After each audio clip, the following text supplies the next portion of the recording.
कल्पना कीजिए एक ऐसी कहानी की जो समय से भी पुरानी है। एक ऐसे किरदार की जिसने सृष्टि को बनते और बिगड़ते हुए अपनी आंखों से देखा है। चलिए आज हम काकभुशुंडी की उसी अद्भुत और महाकाव्यात्मक कथा की गहराइयों में उतरते हैं।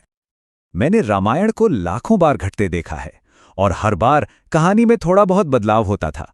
जरा इस बात की गहराई को समझिए। ये किसी आम इंसान के शब्द नहीं हैं। ये उस अमर आत्मा का अनुभव है जो समय के हर बंधन से परे है। तो सवाल ये उठता है कि आखिर एक साधारण से कौवे को समय के पार देखने की ये अद्भुत दृष्टि मिली कैसे? इस रहस्य को जानने के लिए हमें कहानी की शुरुआत में चलना होगा। इस पूरी कहानी की जड़ें एक बहुत ही विद्वान व्यक्ति के अभिमान में छुपी हैं। एक ऐसा अहंकार जो उसके पतन का कारण बना। तो मिलिए भुसुंडी से, अयोध्या में जन्मे एक बहुत ही तेज दिमाग वाले और ज्ञानी ब्राह्मण। वो भगवान शिव के बहुत बड़े भक्त थे, पर उनके ज्ञान पर उनका घमंड हावी था। इतना कि वो भगवान विष्णु और उनके भक्तों को कुछ समझते ही नहीं थे, हमेशा उनका अपमान करते थे। यहां भुसुंडी के अंदर एक अजीब सा संघर्ष चल रहा था। देखिए, एक तरफ वो शिव भक्ति में पूरी तरह डूबे हुए थे, लेकिन दूसरी तरफ उनका अहंकार उन्हें दूसरों को नीचा दिखाने पर, खासकर राम और विष्णु के उपासकों का अपमान करने पर मजबूर करता था। मतलब ज्ञान तो था, पर वो अहंकार के जहर में डूबा हुआ था। और फिर एक दिन वही हुआ जिसका डर था। एक शिव मंदिर में उनका यही घमंड एक महान ऋषि के साथ उनकी तीखी बहस का कारण बन गया। ये वो पल था जिसने भुसुंडी की पूरी किस्मत ही बदल कर रख दी। ऋषि ने क्रोध में आकर उन्हें श्राप दे दिया, तुम एक सर्प की योनि में जन्म लो और हमेशा अज्ञान के अंधेरे में भटकते रहो। और बस उसी एक पल में भुसुंडी का सारा ज्ञान, सारा अभिमान, सब कुछ खत्म हो गया। लेकिन कहानी यहां खत्म नहीं होती। असल में यहां से विनम्रता पाने का एक बहुत लंबा और कठिन सफर शुरू होता है। भगवान शिव जो अपने भक्तों को कभी नहीं छोड़ते, उन्होंने अपने भक्त की इस दशा को देखा। उन्होंने भुसुंडी की भटकी हुई भक्ति में भी उसकी निष्ठा को पहचाना। उन्होंने हस्तक्षेप किया और श्राप के प्रभाव को बदल दिया। उन्होंने कहा कि ये श्राप अंत नहीं, बल्कि सच्चे ज्ञान तक पहुंचने का एक माध्यम बनेगा। ये बदलाव रातों रात नहीं हुआ। श्राप की वजह से भुसुंडी पहले एक सर्प बने, फिर अनगिनत जन्मों और मृत्यु के चक्र से गुजरे।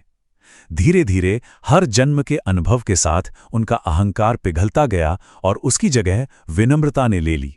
और आखिरकार उनका जन्म भगवान राम के एक सच्चे और विनम्र भक्त के रूप में हुआ। और युगों तक चले इस कठिन सफर के बाद उन्हें वो पुरस्कार मिला जिसकी कोई कल्पना भी नहीं कर सकता, अमरता का वरदान। तो ये इनाम उन्हें मिला कैसे? इसके 3 पड़ाव थे। सबसे पहले उन्होंने राम के प्रति सच्ची, निस्वार्थ और बिना शर्त वाली भक्ति विकसित की। फिर इस भक्ति से प्रसन्न होकर स्वयं भगवान विष्णु ने उन्हें आशीर्वाद दिया और अंत में उन्हें एक शाश्वत अमर शरीर मिला, एक कौवे का। और यहीं से वो काकभुशुंडी कहलाए। परम ज्ञान पाने के बाद वो कैलाश पर्वत के पास एक पवित्र जगह पर चले गए। वहां वो दिन रात बस राम का नाम जपते और अपनी कहानी उन सब को सुनाते जो ज्ञान की तलाश में उनके पास आते थे। तो चलिए अब कहानी में वापस उस मोड़ पर आते हैं जहां काकभुशुंडी अपने इस अद्भुत ज्ञान को साझा कर रहे हैं।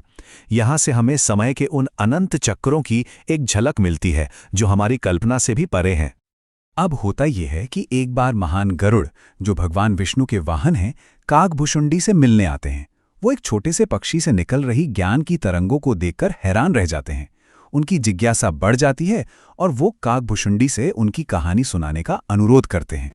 और तब काकभुशुंडी ने वो राज खोला जो किसी के भी होश उड़ा दें। उन्होंने बताया कि उन्होंने इस सृष्टि के बनने और मिटने के अनगिनत चक्कर देखे हैं। वो समय की एक सीधी रेखा में नहीं जीते, बल्कि उन्होंने इस ब्रह्मांड को बार बार जन्म लेते और मरते देखा है। उन्होंने रामायण कितनी बार होते देखी है? 1,10,00,000 बार। ये सिर्फ एक नंबर नहीं है। जरा सोचिए उस पैमाने के बारे में, उस विशालता के बारे में जिसके वो साक्षी रहे हैं। तो इस पूरी महागाथा से, इस अविश्वसनीय कहानी से हमें क्या सबक मिलते हैं जो आज भी उतने ही प्रासंगिक हैं? काकभुशुंडी का कौवे का रूप, ये खुद में एक बहुत गहरा संदेश है। कौवे को अक्सर एक साधारण, अनदेखा किया जाने वाला पक्षी माना जाता है, लेकिन यही रूप विनम्रता, अनासक्ति और निरंतर जागरूकता का प्रतीक है। ये हमें सिखाता है कि सच्चा ज्ञान अभिमान या दिखावे में नहीं, बल्कि उन साधारण चीजों में मिलता है जिन्हें हम अक्सर नजरअंदाज कर देते हैं। तो इस अमर कौवे की कहानी से हमें कुछ बातें साफ साफ समझ आती हैं। पहली, सच्चा ज्ञान विनम्रता के बिना असंभव है। दूसरी, ज्ञान के साथ अगर अहंकार जुड़ जाए तो वो पतन का कारण बनता ही है। तीसरी, दैवीय कृपा किसी के भी जीवन को पूरी तरह बदल सकती है। और आखिरी, ये ब्रह्मांड चक्रीय है और परम सत्य समय की सीमाओं से परे है। और ये पूरी कहानी हमें एक बहुत बड़े सवाल के सामने लाकर खड़ा कर देती है।